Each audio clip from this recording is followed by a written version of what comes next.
김봉환의 맥점 매매입니다. 외국인이 돌아왔습니다. 특히나 선물 시장에서도 10,000계약 넘게 사들였고요. 시장이 활기를 띠고 있습니다. 어떤 게 달라진 걸까요? 오늘 장의 맥을 짚어봅니다. 김봉환 전문가 만나보시죠. 트위터가 실적은 좋게 나온 게 서버 매출이 2배 넘게 폭증한 반면에 영업이익이 그대로라는 영업이익이 그대로. 그러니까 매출이 2배가 넘게 폭증했는데 영업이익이 그대로니까 이익이 중요한 거 아니겠습니까? 매출이 중요한 게 아니고, 물론 이제 뭐 이쪽도 뭐 초기 구매이다 보니까 여러 가지 뭐 설비 투자 많이 하고 막 그런 것도 있죠. 전기차처럼. 근데 2분기부터 엔비디아 같은 경우도 지난번에 1분기 실적 발표하고 나서 컨콜에서 마진율이 좀 감소한다고 그러죠. 마진율이. 1분기 때는 마진율이 한 79% 정도 나왔는데 2분기부터는 한 75%로 준다고 그렇게 얘기했거든요. 무슨 얘기냐면 이쪽도 이제 경쟁이 상당히 심화되고 있다는 얘기, 경쟁이. 아시겠죠? 그래서 요게 지금 다우지수 같은 경우는 하락 브레이크가 이제 걸렸는데, 근데 아직은 이제 국채 금리가 아직도 4.5기 때문에 낮은 수준 아닙니다. 그러니까 바로 그냥 또 V자로 이렇게 올릴 만한, 그러니까 소위 얘기하면 PC 발표가 예상치에 부합했다 하더라도 아직은 3대 지수를 강하게 끌어올릴 만한 그런 동력은 아니라는 얘기입니다. 조금 이제 다우 같은 경우는 역V자로 꺾이고 나서 반등이 한 500포인트 넘게 들어왔기 때문에 일단 뭐 하방 경직 정도는 확보를 해준다라는 점에 대해서 일단 조금 이제 안정화 될 것이고, 근데 다만 이번 달부터 저는 개인적으로 국채 금리가 더 안정화 될 것이다라고 생각하는 것이, 제가 지난번에도 그랬지 않습니까? 6월 달에 이제 연준에서 QT 양적 긴축을 조절한다 그랬잖아요. 그 재무부에서는 이제 바이백 20년 만에 바이백을 실시한다. 국채를 매입해가지고 조기에 상환한다 그랬죠. 요게 이제 유동성 효과를 발휘를 해준다 그랬지 않습니까? 이거죠. 그러니까 이번 달부터 연준에서는 월 국채 상환 한도가 600억 달러에서 250억 달러 줄고, 그 다음에 재무부 같은 경우는 20년 만에 150억 달러 규모 바이백을 총 9번에 걸쳐서 시행을 합니다.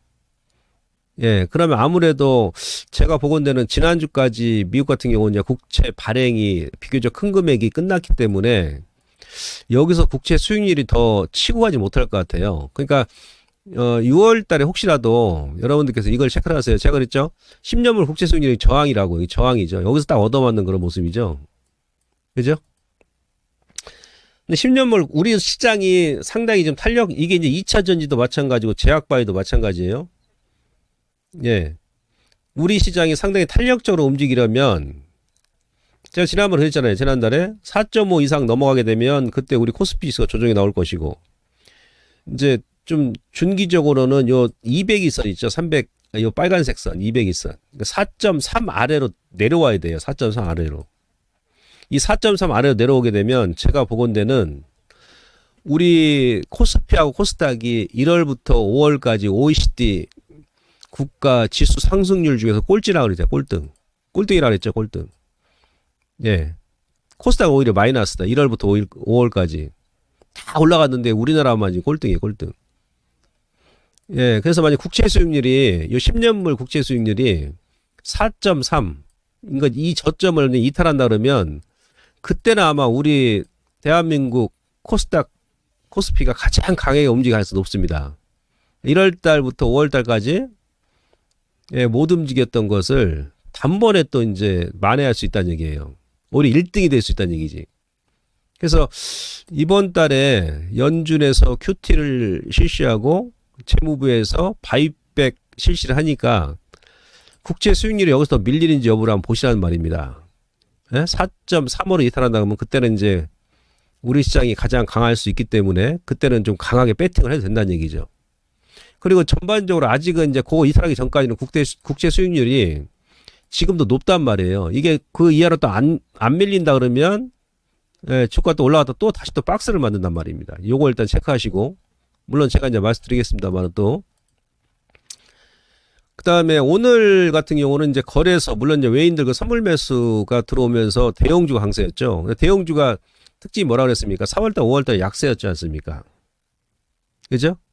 그러니까 6월 달에는 아마 대형주가 2달 동안 지금 기진맥진했기 때문에 6월 달은 대형주 쪽으로 뭐 수급이 들어올 수 있어요. 거기다가 제가 그랬잖아요. 지난 시간에도, 지난주에도. 외인들 더 이상 선물 매도 여력이 없다. 예? 여기서 때리지 않을 것이다. 오늘 또 바로 들어오죠. 근데 얘네들이 너무 이게 투기적으로 한단 말이에요. 매도할 때 그냥 뭐 이틀 만에 막 3만 계약 가까이 때려버리고, 오늘 또 매수할 때 그냥 또 15,000 계약도 가까이 장중에 또 들어와 버리고 하니까, 예, 너무 좀 투기적인 매매를 하죠. 이게 아마 국제 수익률하고 이제 환율 때문에 그런 거예요, 환율. 우리나라 원달러 환율이 주요국 중에서 가장 변동성이 심하지 않습니까? 오늘 원달러 환율이 다행히 이제 8원 가까이 밀었습니다만은. 그래서 외인들 여기서 선물 뭐 더 매도 여력은 극히 뭐 제한적입니다. 그래서 외인들이 아마도 그러니까 얘네들이 이제 공격적으로 들어올 때 언제냐면 국채금리 4.3% 이탈했을 때 원달러 환율은 1360원 이게 맥점이에요. 1360원. 1360원 이탈하게 되면 그때 외인들이 공격적으로 들어올 수 있다는 얘기죠. 요거를 우리가 좀 체크를 해 나가자는 얘기죠. 요 이탈하기 전까지 또 이제 박스에 올라가면 또 누르고 올라가면 누르고 막 그럴 수 있습니다. 아무튼 이제 외인들 그 선물 매도가 우리가 예상했던 그 지지 맥점에서 오늘 강하게 매수가 들어온 것만 하더라도 그나마 다행이다. 그다음에 지난주에 그 외인들이 실질적으로 거래에서 3조 2,400원 때렸거든요. 이제 누적으로 보면 한 달 동안 이제 8,500원 때렸는데 그 중에 삼성전자만 한 2조 원 넘게 때렸어요. 예, 그러면서 또 2차 전지 대표 종목군들 주가 약세를 유도하면서 지수를 좀 끌어내렸죠. 예, 근데 삼성전자가 지금 오늘 장중에 121선을 복귀를 했었죠. 이탈하고 나서.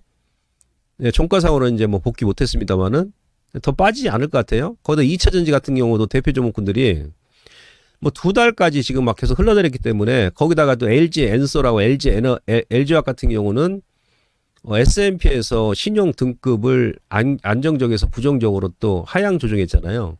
보통 신용 등급을 하향 조정하게 되면 국가도 마찬가지고 거기서 이제 악재가 이제 대부분 끝나거든요. 보통. 예, 최종적으로 신용 등급을 이제 하향 조정하니까. 그래서 얘네들도 더 빠질 자리가 없다라는 것을 봤을 때는 현 구간을 지지로 해가지고 만기까지 좀 바닥 다지기를 다소 이제 급등락을 펼치면서 해 나갈 가능성이 높다 이렇게 볼 수 있겠습니다. 그래서 4월달, 5월달은 대형주가 약세였고 중형주가 강세였잖아요. 6월달 아마 대형주 쪽으로 조금 수급이 이동할 가능성이 높습니다. 그리고 지난 금요일날 어떤 변화가 좀 나왔었냐. 물론 이제 그 리밸런싱 효과가 좀 나와서 그런 것도 있는데 삼성전자가 상당히 중요한 그런 구간이었잖아요. 그러니까 올 들어서 삼성전자가 121선을 이탈한 경우 한 번도 없었어요. 사실은. 오늘은 이제 한미 반도체가 이격 조정 때문에 급락 나왔죠. 예. 한미 반도체. 여러분들 한미 반도체 이거 보시면은